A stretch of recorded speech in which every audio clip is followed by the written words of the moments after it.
gracias por la vosa asistencia. Agradecemos que os hubiese aproximado un bocadillo máis, porque sempre os convidados agradecen o vosso calor e, sobre todo, as vosas preguntas e o vosso interés. Hi, good morning to everybody. Well, thanks all of you for coming here and for your assistance. We expect that you will really enjoy this presentation. This panel will mainly focus on business, both from the common use of perspective as well as from the scientists. Well, we hope you all enjoy, and let's start with our first invited speaker. It's Amparo Lasén from the Complutense University of Madrid. Amparo has a long background regarding not only mobile devices, but focusing on the everyday use of the image, both as a self-portrait and also as a diary of our daily life and performance online. Well, the title of Amparo has a more extensive CV. But I know she's very humble, and maybe she would like to start, and also you could read, this is a very brief summary of her CV. You could dip into her work. I challenge you to read some of her articles and work, and I think you will enjoy. So let's, Amparo, if you want to start with your presentation. First of all, I would like to thank Anna and the LabCom for inviting me to be part of this seminar. And I just wanted to say I'm not a person coming from the communication area. I'm a sociologist. I'm part of a research group at the Complutense University in Madrid called Metodología Ordinaria, and I'm going to say with research about everyday life, gender issue, and also digital technology uses. So I'd like to do a brief presentation about digital self-portraits and talking a little bit about how the growing presence of digital self-portraits and the development of visual form of communication and interaction supported by mobile devices has increased personal exposure, as well as provide ways of modulating intimacy and another way of challenging the relationship of intimacy with the public and private life. And I will discuss a little bit of this in my presentation. And also I would like to talk a little bit about how this modulation of intimacy, which can happen in public but also in private, but also in public setting, facilitated by digitally mediated practices, such as displaying of selfies and digital self-portraits, challenge tacit fantasies, rules, and obligations that define intimacy as unproblematic and taken for granted, which is a quote of American scholar Ron who has worked a lot on this intimacy around what it means to be intimate, and showing how, contrary to this kind of general view of intimacy as taken for granted, the relationship with our body, with our loved ones, but in fact it's a quite problematic area, full of controversy, full of conflicts, full of pressure and good moments as well as not unproblematic.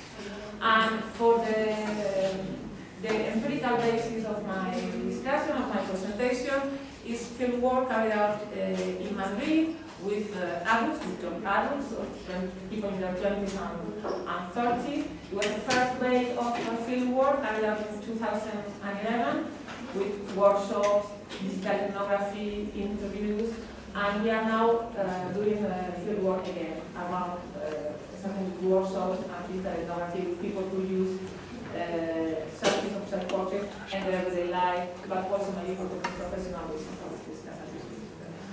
And I would like to highlight how this, the last point, how these self-portrait practices are kind of triple functions. They are a way of presenting ourselves, but they are also a way of representing ourselves for the others and for ourselves as well, and of performance. And it's also part of our embodiment processes, part of contemporary embodiment process, and how this digital self-portrait practice put in place a complex gaze and graph game, where we are at the same time the photographer, the model, but also we have put ourselves at the place of the audiences, thinking about how we are going to evaluate our picture. So first, just a brief reminder of how this, the convergence of mobile telephony, digital photography, and social media has enabled the development of this practice and portrait practice that before this, it wasn't an everyday digital, it wasn't an everyday photographic practice. Before digital photography and camera phones and social media, self-portrait were mostly an artist practice, inherited for self-portrait painting. This is an example. This is where you know this photographer is Vivian Mayer. It has become famous this last year because she wasn't a professional photographer. She was an nanny living in Chicago, but she took a picture all through her life. And this picture was the photographer was discovered after she died, and then a documentary in 2007, and then a documentary was made. And among all this, all her pictures, there are plenty of self-portraits. Some of them taken in front of mirror, which are now we are very used to this kind of portrait. Now you can say portrait in front of a mirror. Even a Spanish photographer, Jan von Cuberta, called them reflectogram. It wasn't a common feature. It was an artistic view. So that's something interested me. How now, through the development of this practice, we have embodied and we have become familiar with this kind of new gesture, like putting in front of a mirror and taking a picture, or stretching out your arm and taking the picture like this.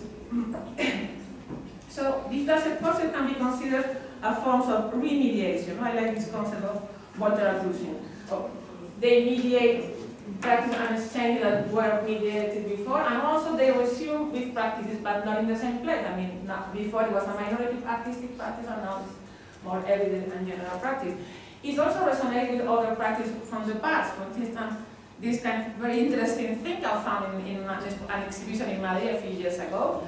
These are portraits of very famous and rich people at the end of the 19th century and the beginning of the 20th century. And these pictures, these portraits, were called to business and private cars. So it was also a form of presentation of the very rich and the very powerful people. Here we have generals, the King of France, the Duchess of Alba, writers. They belong to the private collection of Pedro Pereira Lacón, who was a very famous Spanish playwright of this period.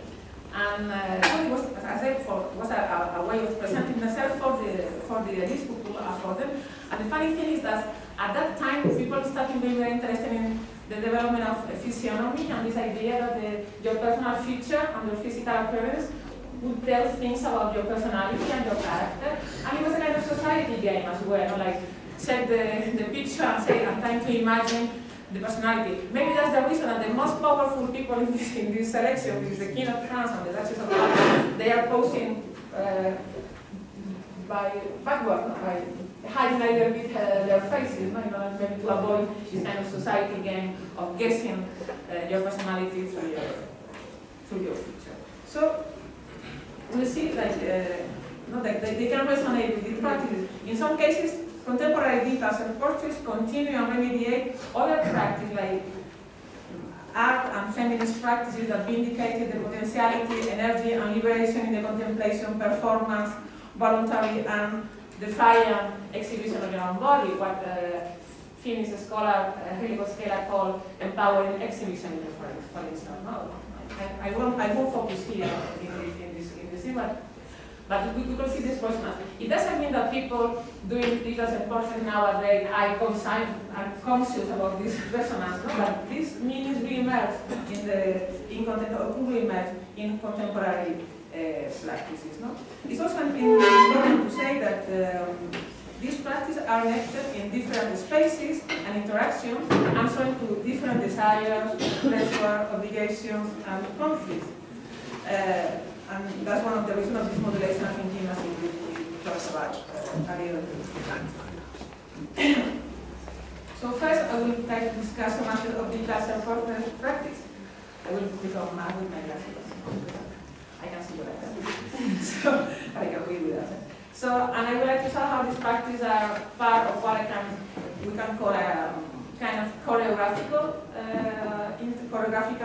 interaction, or a choreographical way of presenting representing and embodying ourselves, and I will explain what I call it choreographic, and then I will talk a little bit about this modulation of intimacy. And I will show you some pictures also of this presentation. So we say contemporary digital photography practices remediate sociability, embodiment, and subjectivity, and this is facilitated by the ubiquity of cameras and the growing display and exchange of pictures online. And these changes are made possible by the easiness, by the ease of digital production, the low cost. It's easy to take pictures and to share them. It's not like you can be experimental, you can delete them.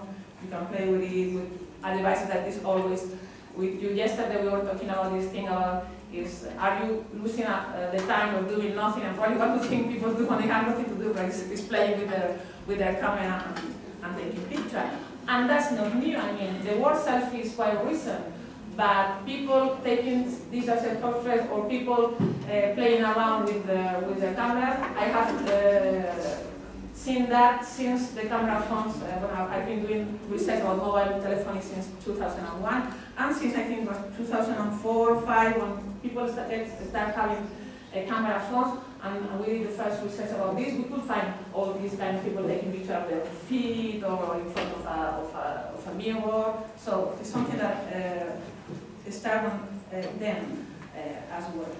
Though the word, as I say, is becoming well known now. And also we found that probably one of the drive of the digital approach to take out was also the emergence of social network. So having a camera with you and it's easy to take picture, and then being part of all these web spaces where we are supposed to upload picture and to build our face and run a personal profile also was one of the motivations in the development of the practice. And then probably the word came after, after the practical. Even now, I'm not sure that the term selfie, given its current use, is appropriate to refer to all kinds of digital self-portraits. For instance, I'm not sure when we have these photographs featuring part of the body, your belly, your feet, and your eye, or I don't know whether it is, or faceless bodies, which is a common feature for self-pornification practice on energetic games.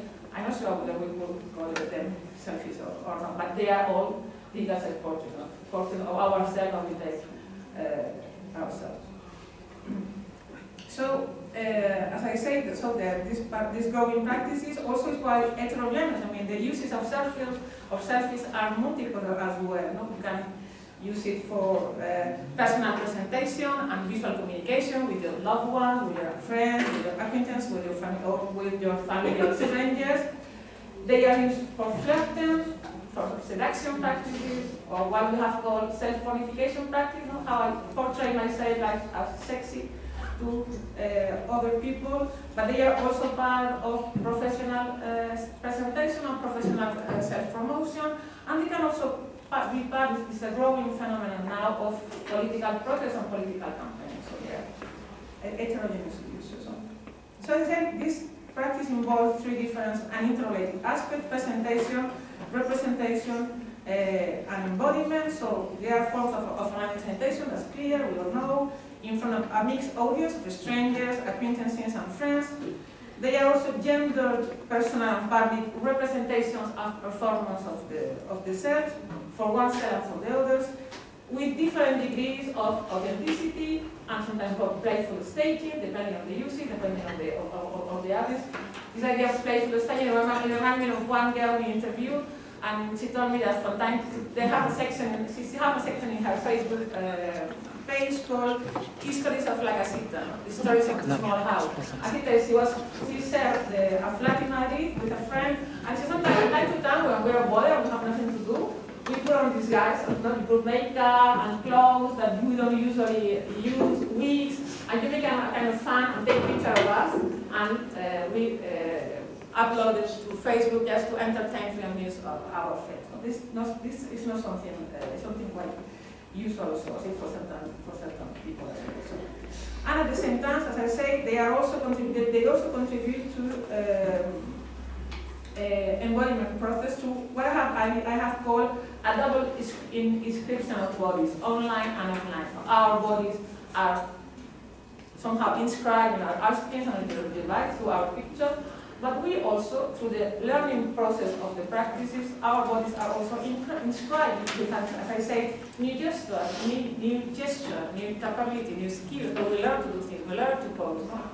The way we look at ourselves changes throughout the practice as well. And it's very interesting to see how this learning process is guided by experience, experimentation, and including by trial and error. So users learn to gain the technical and posing skills, as well as to manage the unwanted and unexpected consequences of the public display of pictures.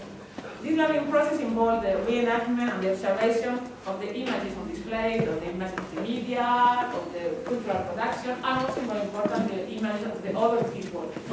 Because of the audience, most of these people also, they are also audience for other people's profiles, which kind of images are people uploading to Instagram, what kind of pictures are my friends sharing in WhatsApp, all of these contribute to set the way people take their own pictures as well. So people, photos are shared, are exchanging, and they are commenting on, and this is also part of the learning and experimentation of the practices. According to the participant in our research, that's one of the motivations also to start the practices. Other people asking you and expecting you to upload pictures to show what you have done, to show your images, either in the social network sites or in your personal pages, in your personal blogs, or through WhatsApp groups. So participants in the research acknowledge that displaying their self-portraits make the web page and the blogs and the social network more appealing. As they say, people like snooping on others. Moreover, they also think that having personal picture increases trust. You become a more trustful person online.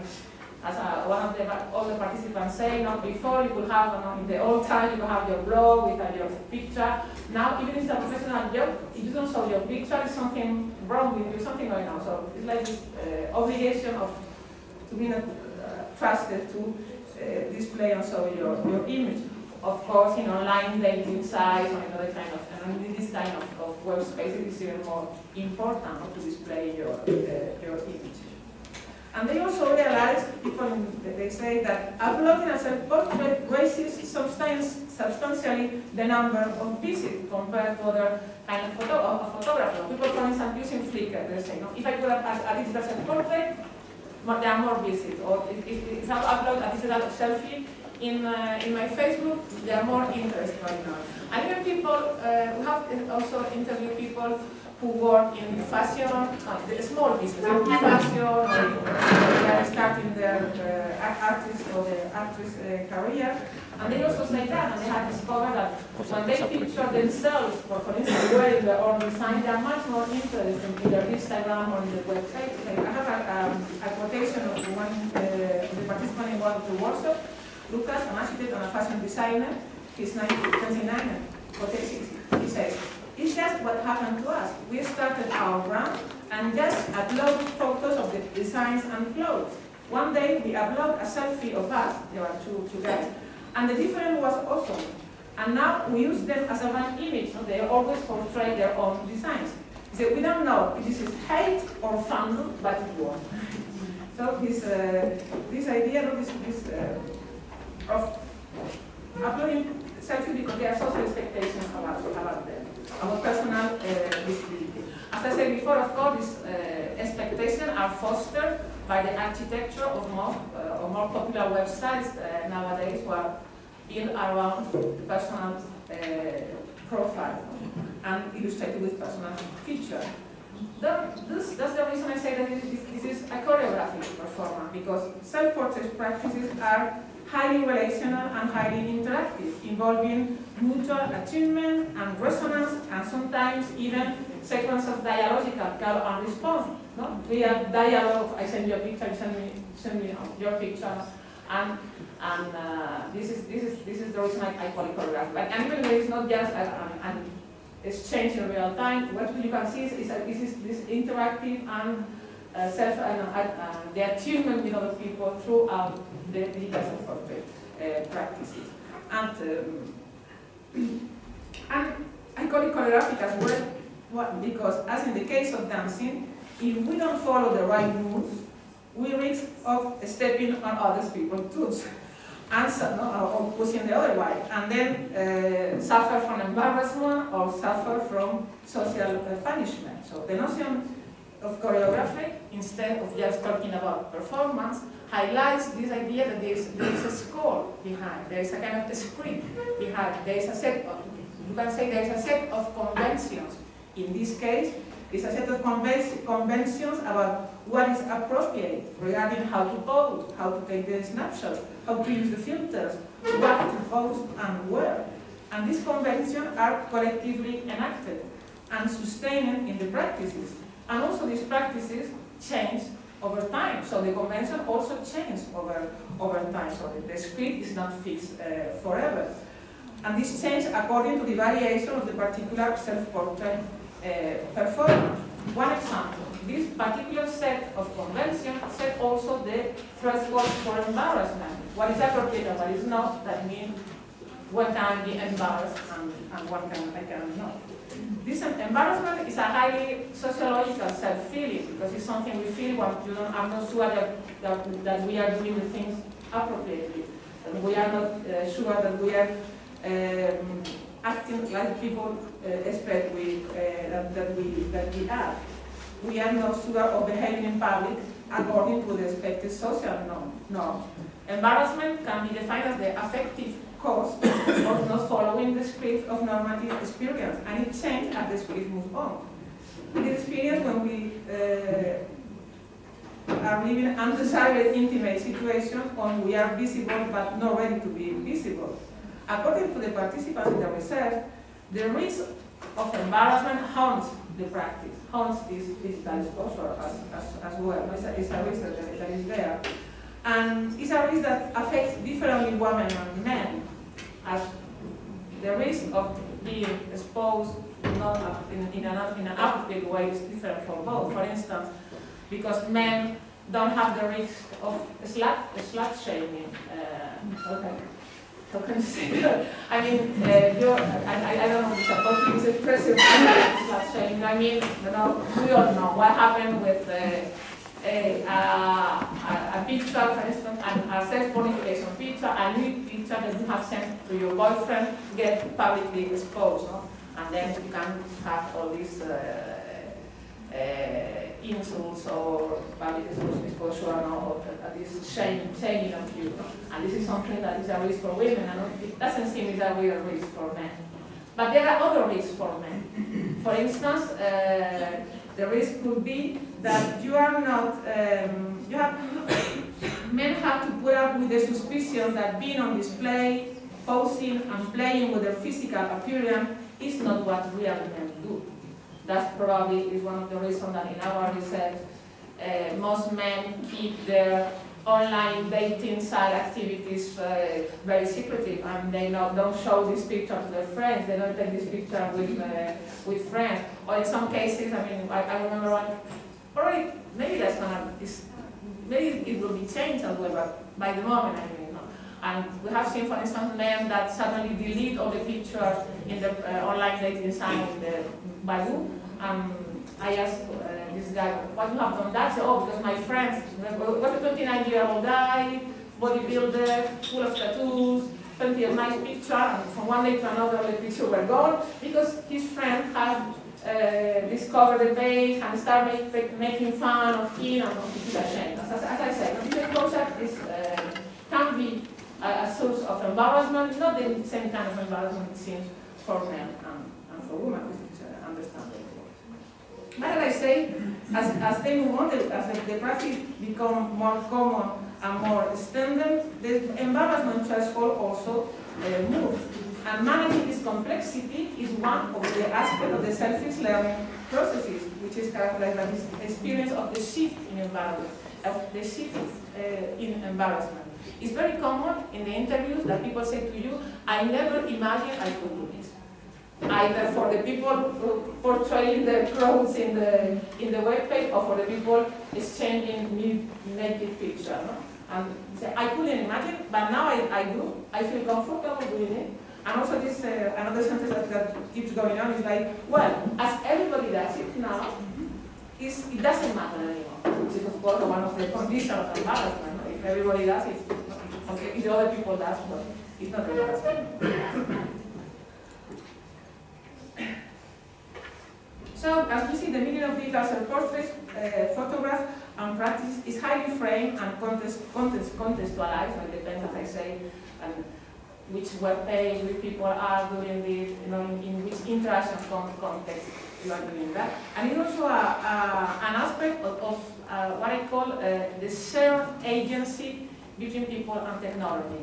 It's meaning by that we share our capacity to doing things, to perform, to act, to have effects and affects in other people with devices, with the applications, with individuals and groups we are in contact with, and also with the features and the regulation of websites and apps, and also the formal norms and the regulation, but as well as the unwritten rules of the etiquette that are enacted in the interaction. So you have to take into account the intention of the users, the condition of the industry and the regulators, as well as non-intentional aspects that emerge in the uses and practices. So, for instance, a media scholar, Terry Sands, who also worked with, has done carried out long time research on the use of webcams and now the use of selfies. She says that selfies are an object of the human agency that is created, displayed, distributed, tracked, and monetized through an assembly of non-human agents. I mean, I prefer using this shared agency, and meaning that it's human, it's not really that they are assemblage of non-human, but the non-human devices and the technology. And also bearing in mind, this is important, it's not that just the user and the device, it's also the other people involved, the other organization involved, and the other rules. And the rules sometimes they are public rules, for instance, you can't go to jail if you display pictures that someone has sent to you and you make them public. But they also, of course, the regulation of the web page, they don't, not all the web spaces let you show all the kind of picture. And of course, as I said before, the norms of etiquette, what the people you are involved with seem disappropriate. And then see, if you are not appropriate for them, then you will have another social sanction, but not the same kind of sanction, of course.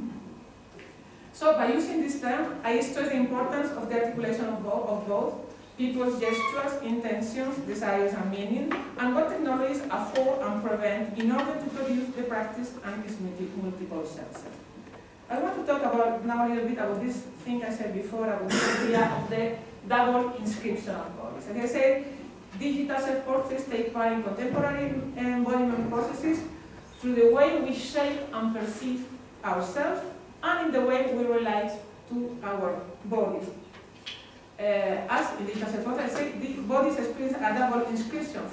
First, the bodies are inscribed when they are fashioned, when they are shaped, when they are tattooed, when they are made up, and as well as when they are disciplined, when they are acquired gesture, postures, looks, ways of doing, ways of sitting, ways of being, ways of posing, or presenting themselves. But the way the bodies acquire habits and routines. But also, bodies are described when they are present, I say, in all these screens and platforms, and then they became still, moving, sounding, and tactile images displayed on the screens and stored in websites, apps, and devices. Due to these descriptions, the bodies can be tracked, can be observed, can be commanded, can be registered. And this tracking and this registration and this presence of this description online can last much longer than the moment, the particular moment, of course, when the picture was taken or the practice was developed. These two kinds of description are closely linked. A digital device produce and store body inscription while contributing to shape and describe the bodies of those who take part in self-portrait choreography. Digital body images circulate, they are taken, they are grabbed, they are shared, they are displayed, they are modified. This can increase bodily awareness and control. People control their bodies as well. It can be a way of extending the knowledge about your own body and the ways you present your body to other people. In the words of one of the participants, she says, digital camera or cell phone are like mirrors. As when taking, and that's one of the practices as well, when you take a picture of yourself, you have to see how do the clothes look on you, or how to say how you look. No? Selfie, taking one selfie before leaving home to gauge how do you look. And it's a common use of this snapshot. And I think that this mirror can be like a talking mirror, no? Like the mirror of the mother of Snow White that tells you back, are you okay or aren't you? Because as many people send selfies to get advice. You know, not only to get a picture of yourself, but you ask, does it look good on me? I mean, do you think it's so bad, this pair of shoes? So, this particular mobility of the expression, the facility for the circulation, and the occasion facilitated by this exchange of comments can be translated sometimes in forms of reconciliation with one's body. You know, people, sometimes other people look at your body in a less harsh way, in a more welcoming way that we do. So that's something we have found. I mean, I have a couple of quotations here, no?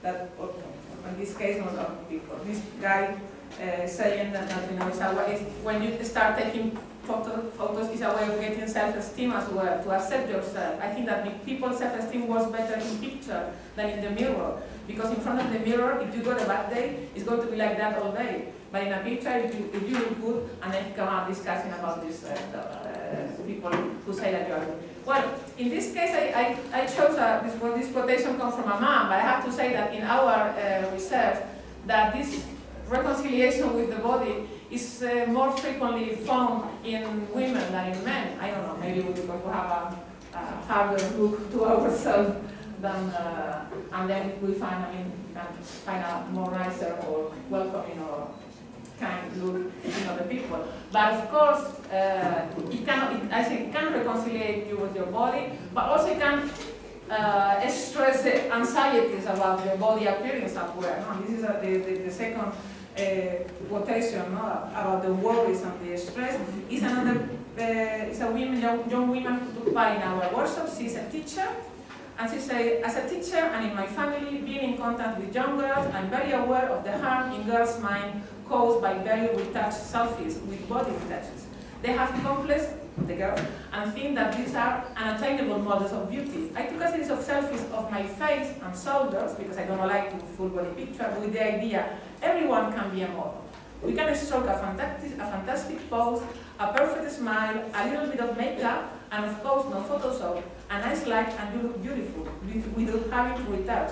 I did it intentionally, posted it to social networks, and showed it to people with complexes, and then I encourage them to do the same. That's a funny thing, because if someone wants to say, people can get anxiety from the images, but you can feel better through the images as well. No? And it was time to show people how easy it is to have a nice picture of yourself and then feel better as well. I think that considering these images as inscription instead of mere reflection or representations accounts for the participation of technology in the embodiment processes. This is inscriptions mobilize bodies and are part of how we learn to be affected and attached. As the ability to affect and to be affected are intrinsic to both emotions and our bodies. And these digital inscriptions multiply the spaces where bodies are present and presented, transforming the relationship between absence and presence as well, something that is of course very well known by modern media scholars, as well as the presentation of bodies and subjects. So they contribute to modifying this interpersonal relationship where these bodies are engaged. And then going on this idea of the presence of bodies in space and these bodies that are chained and they are commented on, of course we arrive to this idea of what happens with the public and private divide. First, what we found is, like as I said, there are different web spaces and web pages where these images are uploaded and are shown, and some of these are completely public, some of these are more semi-public spaces, and what is appropriate to show and what is appropriate the way of taking the picture that are going to be shown change depending on the use given to each platform. This is another case where we can observe how privacy is always contextual, always depending on the situation, on the people who are part of the situation. Different contents are realms of everyday life entitle different privacies regarding the demarcation minimum content. I'm quoting here Kenneth Nissenbaum. So, but to make things more complex, we found in the research that this media ecology, different web spaces with different norms, also varies for different users because they have heterogeneous users of the same platform. No? For instance, most of the participants clearly distinguish among uses and practices of Facebook, Instagram, WhatsApp, and online dating apps, but these uses are not the same for all of them. Conventions, as I said, emerge regarding the production of images, the physical appearance, the occasions and ways of displaying and sharing these images, the expected sequences of picture exchange, and the uses of selfies as gifts of rewards as well. No? For instance, as I said before, in Flickr, the skills and the technique are very important, so you can sometimes show a more bold or more daring content of the picture because what people is looking at is how is the frame and the light and the technical uses. But for instance, some of these pictures in Facebook will be embarrassing. And what is embarrassing in Flickr is the lack of quality of you don't have very good photographical skill. Of course, pictures in online dating sites and apps should display our physical appearance and our sexiness sometimes, whereas snapshots in mobile messages are a way of documenting the moment, no? And the way you look sometimes is not that important. No? It's just a way of showing my new haircut, my new outfit, or how bored I am, or how excited I am, or a way of communicating visually. I have just waking up, or look at how miserable I am. So a picture that you saw in Facebook will be an embarrassing in Instagram, and a sexy snapshot upload to Tinder or Grindr will be always in Facebook. But then to make things a little bit more complicated, some selfies can be found as well in Instagram, but in an exchange with someone we are flirting with. Some of participants say in Facebook you are seen by those who know you. For your friends, it's a space of sociability, or to publish, what they call a picture about something I really like or I really enjoy.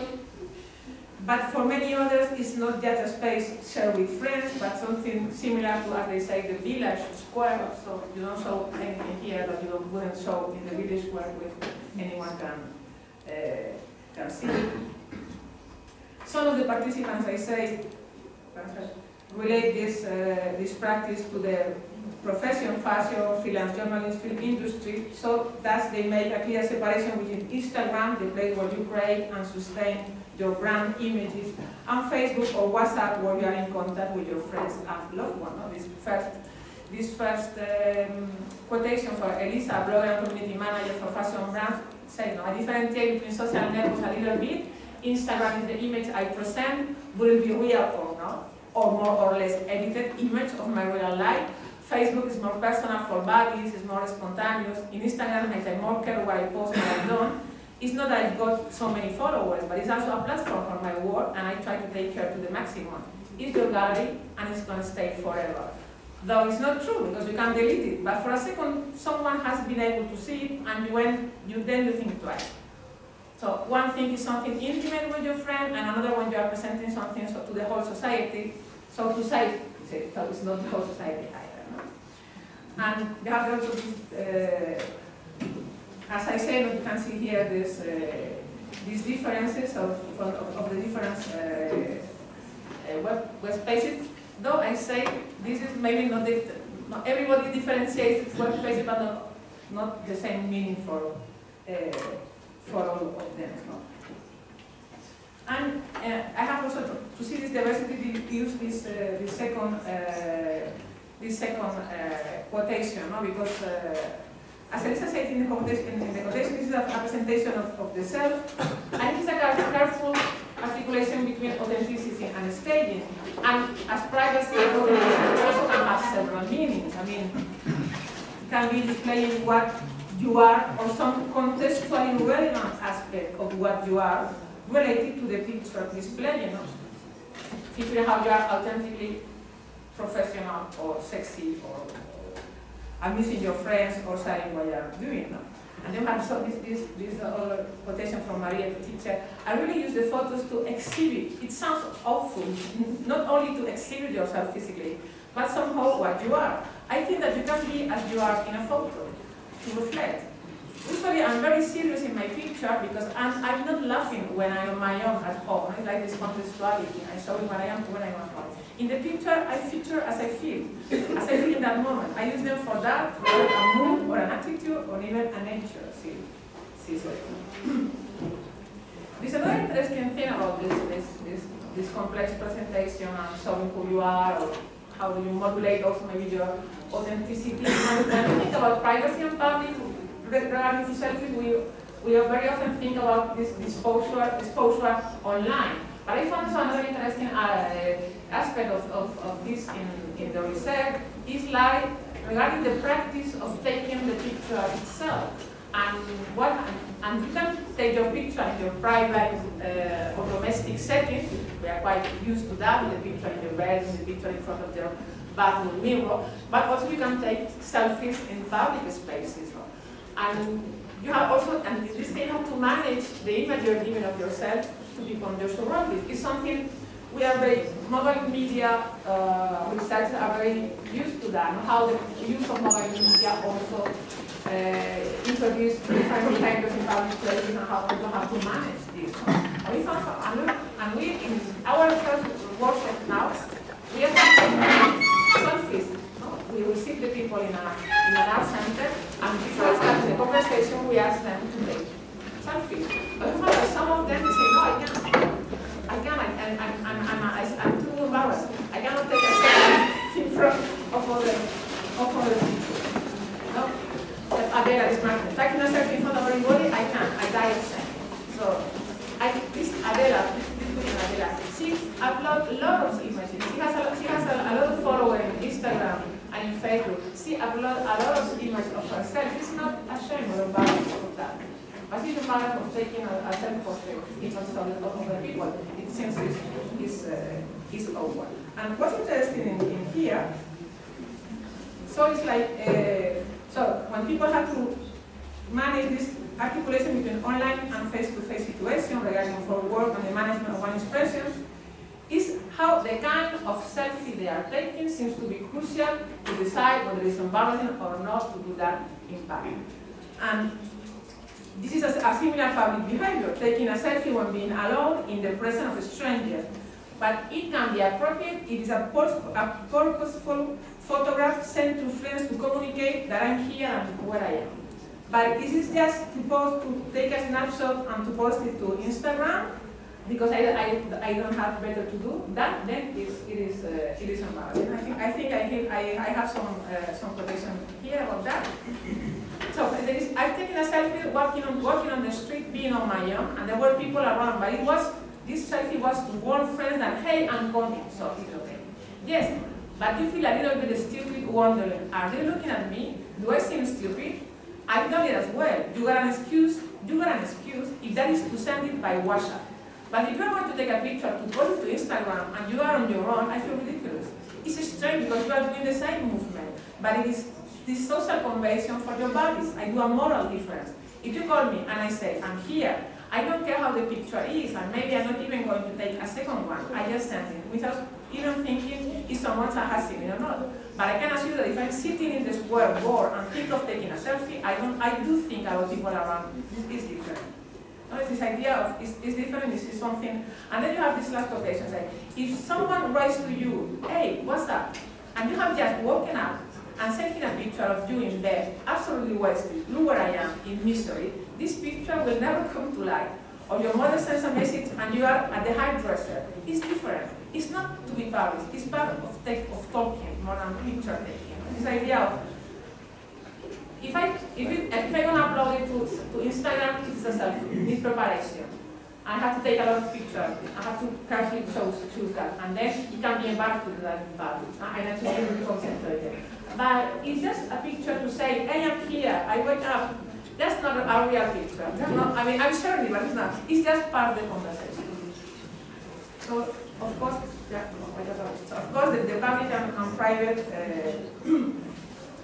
nature of the practice change according to this.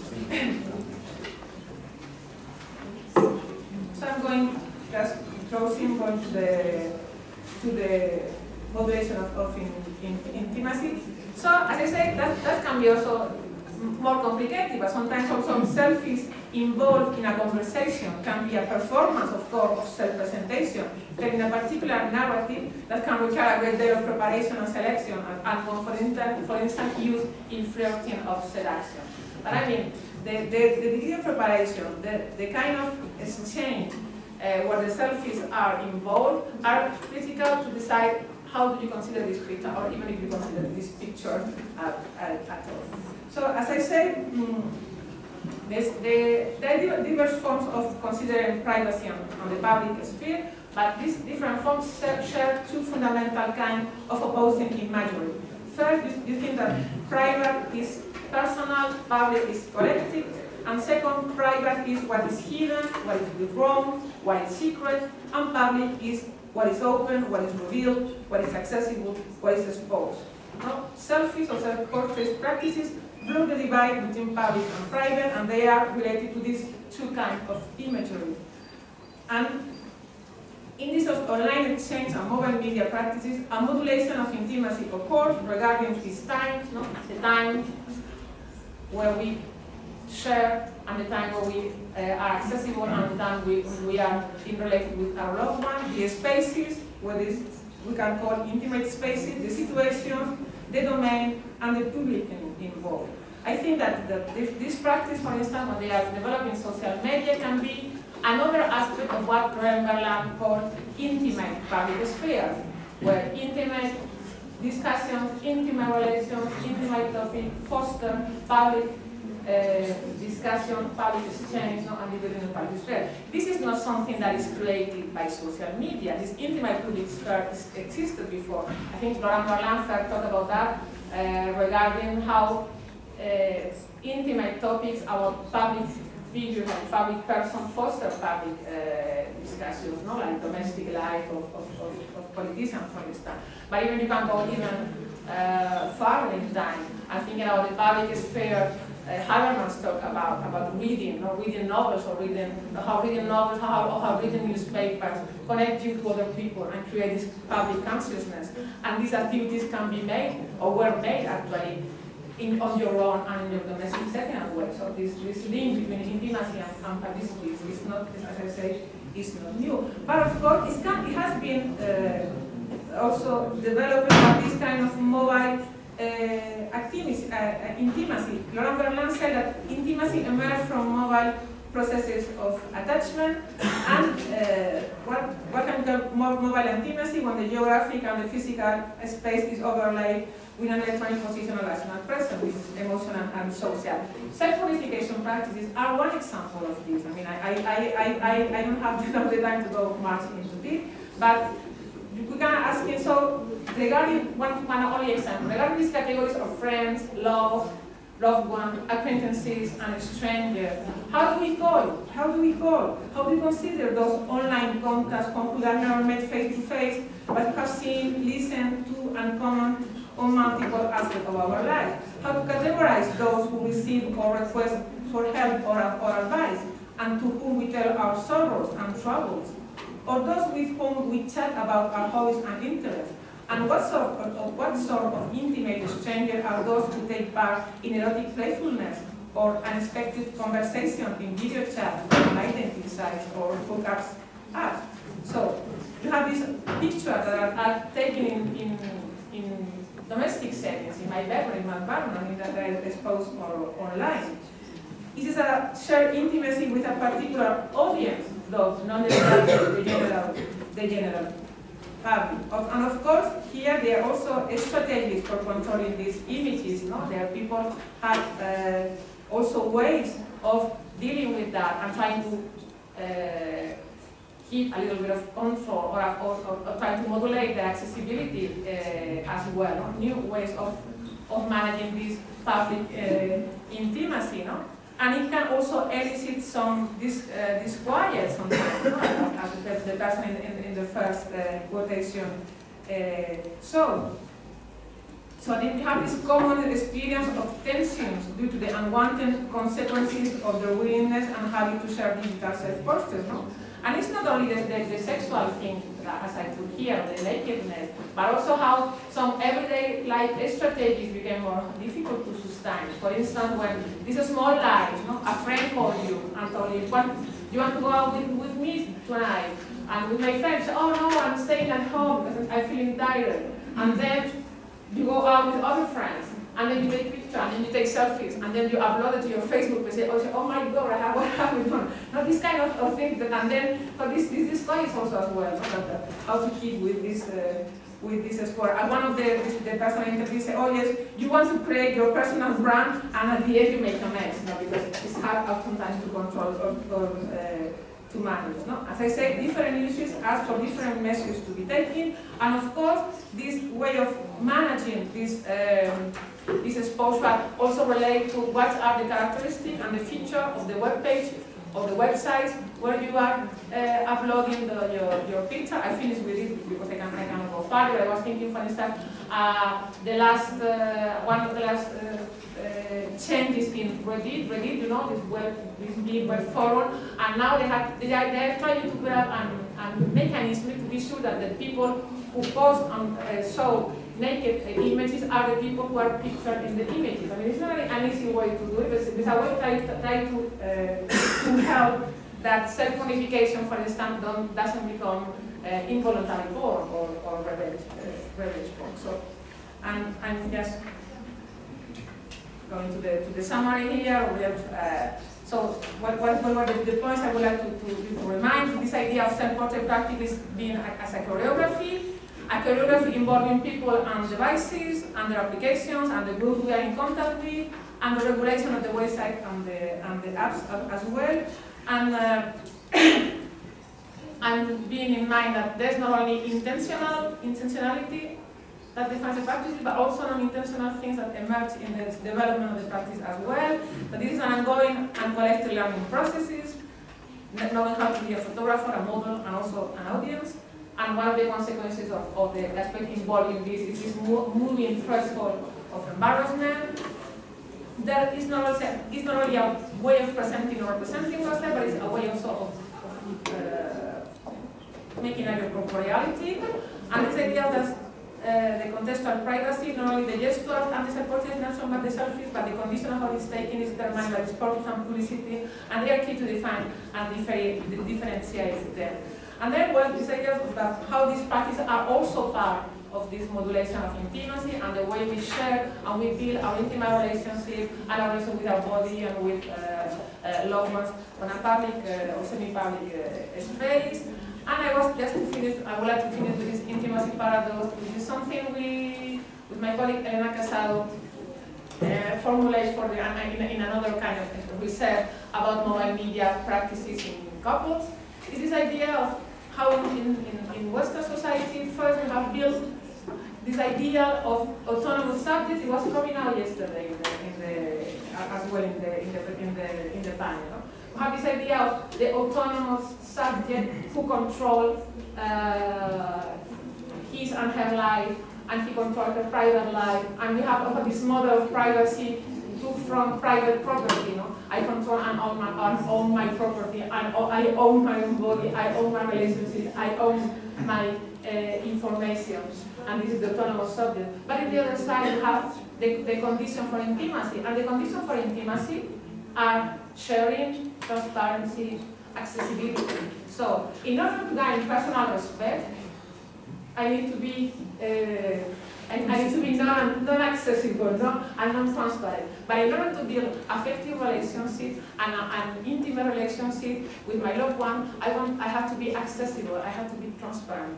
I have to share, and I have to share myself. I have to expose myself. No? That That's one of the aspects I think that related to what Berland said, that intimacy is not taken for granted, it's also problematic.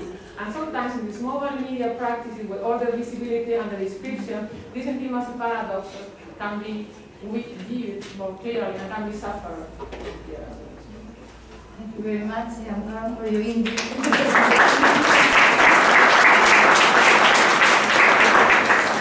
Whereas we have here a lot of students, tenemos aquí muchos estudiantes que seguramente son practicantes de las selfies. No sé si quieren hacer alguna pregunta. Do you want to make any questions to Amparo? Our professors in the university want to make well, Amparo, I think that as we become probing your in-depth presentation, I think it's better for us to go to and I think it's better for us when